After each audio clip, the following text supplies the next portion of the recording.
जय श्रीमन्नारायण। दोस्तों, आज हम इस वीडियो में जानेंगे अहोई अष्टमी व्रत की कथा। दोस्तों, इस साल यह व्रत 24 अक्टूबर 2024 को रखा जा रहा है। यह व्रत में अहोई माता की पूजा की जाती है। इस दिन महिलाएं अपनी संतान के लिए निर्जला व्रत रखती हैं। शाम को तारों की छांव में कथा सुनकर तारों को अर्घ्य देकर व्रत खोलती हैं। कई जगह तारे निकलने के बाद अहोई माता की पूजा शुरू हो जाती है। पूजन से पहले पूजा वाली जगह को साफ करके पूजा का चौक पूर कर एक लोटे में जल भरकर उसे कलश की तरह चौके के एक कोने पर रखते हैं और फिर पूजा करते हैं। इसके बाद अहोई अष्टमी व्रत की कथा सुनी जाती है। कथा पढ़ने के बाद आखिर में प्रार्थना करनी चाहिए कि जैसे माता ने उसकी संतान की रक्षा की वैसे सभी की रक्षा करे। कथा प्राचीन है। प्राचीन काल में एक साहूकार था जिसके 7 बेटे और 7 बहुएं थी। इस साहूकार की एक बेटी भी थी जो दीपावली में ससुराल से मायके आई थी। दीपावली पर घर को लीपने के लिए 7 बहुएं मिट्टी लाने जंगल में गई तो ननद भी उनके साथ चली गई। दीपावली से पहले कार्तिक बदी अष्टमी को 7 बहुएं अपनी इकलौती नंद के साथ जंगल में मिट्टी लेने गई। जहाँ से वे मिट्टी खोद रही थी वहीं पर स्याऊ सेही की मान थी। मिट्टी खोदने पर समय पर ननद के हाथ से सेही का बच्चा मर गया। इससे क्रोध में आकर स्याऊ माता ने ननद से कहा कि अब मैं तेरी कोख बांधूंगी।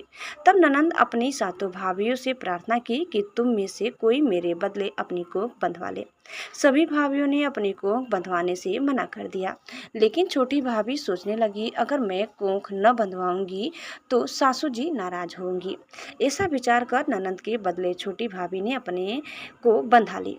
उसके बाद जब उसे जो बच्चा होता वह 7 दिन बाद मर जाता। एक दिन साहूकार की स्त्री ने पंडित जी को बुलाकर पूछा कि क्या बात है, मेरी इस बहू की संतान 7वें दिन क्यों मर जाती है। तब पंडित जी ने बहू से कहा कि तुम काली सुरही गाय की पूजा किया करो। उन्होंने बताया कि दरअसल काली गाय स्याऊ माता की भायली है।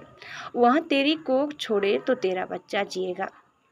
छोटी बहू ने पूरी लगन से गाय की सेवा की। एक दिन गौ माता बोली कि मेरे जागने से पहले कोई रोज मेरी सफाई कर जाता है, जो आज देखूंगी। गौ माता खूब तड़के जागी तो क्या देखती है कि साहूकार की बेटे की बहू उसके नीचे सफाई आदि कर जाती है। इससे गौ माता प्रसन्न हुई और बोला कि मैं तुमसे प्रसन्न हूँ, तुझे जो चाहिए वो मांग ले। तब साहूकार की बहू बोली कि स्याऊ माता तुम्हारी भाईली है और उन्होंने मेरी कोख बांध रखी है, उनसे मेरी कोख को खुलवा दो। गौ माता ने कहा अच्छा। तब गौ माता 7 समुद्र पार अपनी भाईली के पास उसको लेकर चली। रास्ते में कड़ी धूप थी इसलिए दोनों एक पेड़ के नीचे बैठ गई। इतने में वहां एक सांप दिखाई दिया। उसी पेड़ पर गरुड़ पंखनी के बच्चे थे। सांप गरुड़ पंखनी के बच्चे को मारने लगी। तब साहूकार की बहू ने सांप को मारकर ढाल के नीचे दबा दिया और बच्चों को दबा लिया।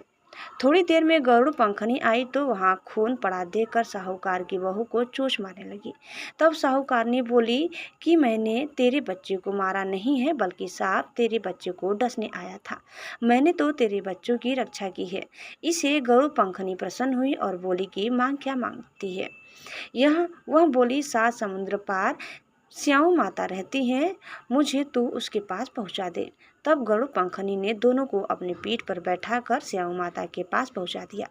स्याऊ माता उन्हें देखकर बोली कि आ बहन बहुत दिनों बाद आई। फिर कहने लगी कि बहन मेरे सिर में जू पड़ गई है।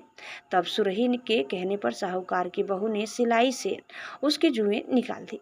इस पर स्याऊ माता प्रसन्न होकर बोली कि तेरे 7 बेटे और 7 बहुएं हो। साहूकार ने बोली कि मेरा तो एक भी बेटा नहीं, 7 कहाँ से होंगे। स्याऊ माता बोली वचन दिया, वचन से फिरूं तो धोबी के कुंड पर कंकरी हूँ। तब साहूकार की बहू बोली माता बोली कि मेरी कोख तो तुम्हारे पास बंद पड़ी है, जा तेरे घर में तुझे 7 बेटे और 7 बहुएं मिलेंगी। तू जाकर उजमान करना, 7 अहोई बनाकर 7 कढ़ाई करना। वह घर लौटकर आई तो देखा 7 बेटे और 7 बहुएं बैठी हैं, वह खुश हो रही हैं। उसने 7 अहोई बनाई, 7 उजमान किए, 7 कढ़ाई का। दिवाली के दिन जेठानियां आपस में कहने लगी कि जल्दी जल्दी पूजा कर लो, कहीं छोटी बहू बच्चों को याद करके रोने न लगे। काफी देर तक रोने की आवाज नहीं आई तो जेठानी ने बच्चों को भेजा। बच्चों ने देखा और वापस जाकर कहा कि चाची तो कुछ मान रही हैं, कुछ उजमान हो रहा है। यह सुनते ही जेठानियाँ दौड़ी दौड़ी उसके घर गई और जाकर पूछने लगी कि तुमने कोख कैसे छुड़ाई। वह बोली, तुमने तो कोख बंधाई नहीं, मैंने बंधा ली। अब स्यौ माता ने कृपा करके मेरी कोख को खोल दी है। दोस्तों, इस प्रकार कथा यही समाप्त होता है। उम्मीद करते हैं कि आपको हमारी आज की यह कथा जरूर पसंद आई होगी। कैसी लगी कमेंट करके बताइए। चैनल में नए हैं तो प्लीज़ लाइक, शेयर और सब्सक्राइब करना न भूलें। धन्यवाद। जय माता अहोई।